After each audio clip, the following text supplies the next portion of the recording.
Today I'll teach you how to put on beautiful tooth gems.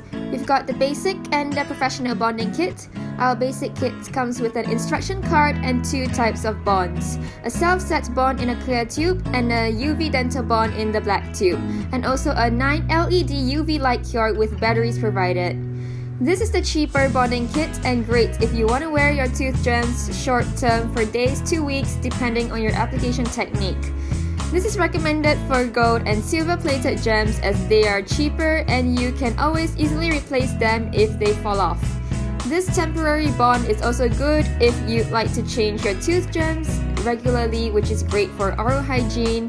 Gold plated gems are not meant to be worn long term, so it is good to change them often as well with this bond. The second bonding kit is our professional kit. I would recommend this stronger bond to anyone who is starting a tooth gem business or is using pure 14 or 18K gold gems.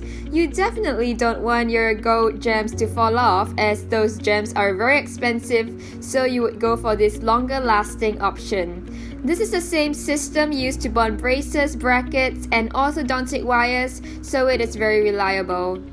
The professional kit would come with flowable composite sealant, which is a tooth-colored cement to bond gems strongly to the tooth, and of course, it comes with the sealant bond and etching gel. Etching gel forms micropores in your tooth so that the sealant bond can permeate your tooth for a better grip. It is important to know that the UV bond in this tube is different from this tube.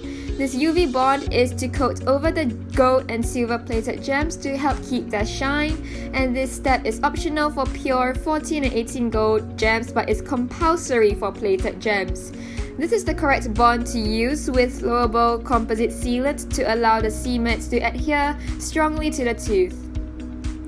I know that's a lot of information that I have given you, but you can use this chart below to help you to decide. Ultimately, it will depend on your budget and expectations. You can find everything in my Etsy shop in the link below, and I am happy to answer any questions you might have in the comments. Give me a like, subscribe, and I'll see you soon in my next video. Love, Susie.